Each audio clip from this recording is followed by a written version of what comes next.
So as we've been reporting, the president's attorney sending Bannon a cease and desist letter. Joining us now to talk about that and more, Isaac Wright, former executive director of the pro-Hillary Clinton Correct the Record super PAC, and Alexandra Smith, the executive director for America Rising PAC. Great to have you both with us on a very quiet night in D.C. as the news breaks hour by hour. All right, so let's talk about some of these things. Doug had this quote that I want to read and have you guys react to. This is attributed to Steve Bannon. You realize where this is going. He's talking about the Russia investigation. This is all about money laundering. Mueller chose senior prosecutor Andrew Weissman first, and he is a money laundering guy. Their path to blanking Trump goes right through Paul Manafort, Don Jr., and Jared Kushner. It's as plain as a hair on your face. He went on to have some pretty nasty things to say about Jared Kushner. Isaac, not surprising. Those two did never seem to get along. Yeah. They have had a long-running political feud, and it certainly seemed to spill over into this. I think the problem for Trump is that this is the beginning of the unraveling, right? We've had 4 indictments so far, a couple in his inner circle. But not related to the Trump allegations of Russia collusion, just so we're clear. I mean, the Manafort stuff and the Gates stuff, that's money laundering and banking and all that. Right, that was money laundering and banking prior to the campaign, with the same regime that supposedly meddled in our elections and with the same people that meddled in our elections as they were meddling in the Ukraine. The others, Flynn, I think, was indictment for lying to the FBI about potential collusion with Russia. The same thing with Papadopoulos. And those have both taken guilty pleas because they did relate directly to the campaign, so we'll see where it goes.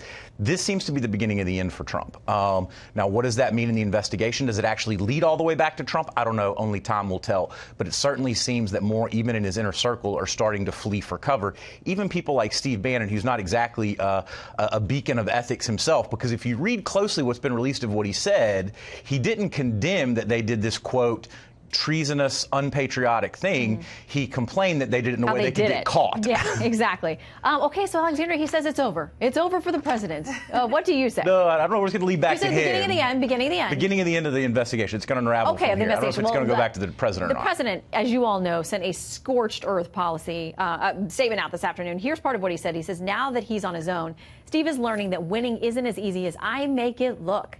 Steve had very little to do with our historic victory, which was delivered by the forgotten men and women of this country. He points to the Alabama-backed Roy Moore by Bannon, him not winning and talking about other things that he says Bannon has overinflated and overexaggerated his importance to this whole thing. He's clearly trying to distance himself from him now. Well, look, I think that Steve Bannon made the mistake of confusing President Trump's abilities for his own. And I think it's important to consider that with respect to Russia, we're really talking about 2 different things here. We have, one, the formal investigation, a very important investigation that's going on. And then on the other hand, we have sort of this palace intrigue in D.C. It's very interesting, great gossip, great fodder for people like me and for Isaac and for you.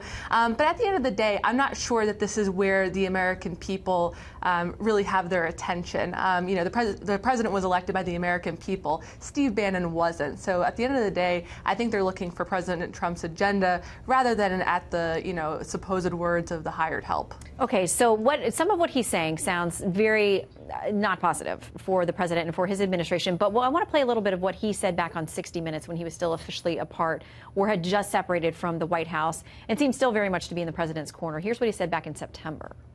What do you mean what they believe? We don't really, I mean, that there may have been, I think, look, I was there. It's a total and complete farce. Russian collusion is a farce. Okay. So, Isaac, that's what he said in September. Right. So, and I think that's the really crucial thing about why this is more than just palace intrigue, why this is potentially criminal, because he raised the point in the book about the meeting where Kushner and Manafort and the senior-most circle around Trump at that time, it predated Bannon, went to a meeting with Russian officials under the auspices that they would be receiving opposition research on Hillary Clinton, that they would be receiving, quote, dirt on Hillary Clinton, something of a value, right? Because that had a monetary value. That would make it illegal had that transmission of a monetary value from a foreign government actually happened. If the campaign had been offered the same thing, they would have showed up to a meeting? No, absolutely not.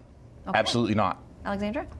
I mean, look, I think that the Hillary Clinton campaign would have shown up to a meeting like that. But, you know, here's... You have to agree to disagree. As Isaac is... I would be curious. You run a research organization. Would you show up to a foreign government offering you an illegal contribution? Well, this is somebody who of opposition was research? not represented to them as an official representative of the Russian government. But of course, people say, you know, if you meet with anybody from the Russian government, you're probably meeting with somebody who has designs on you or has a motive. Here's something to consider. I think that you can see through Steve Bannon's past statements that he has a vendetta out for the Trump children. I mean, look at in Alabama when he openly mocked Ivanka Trump on stage at the Roy Moore event.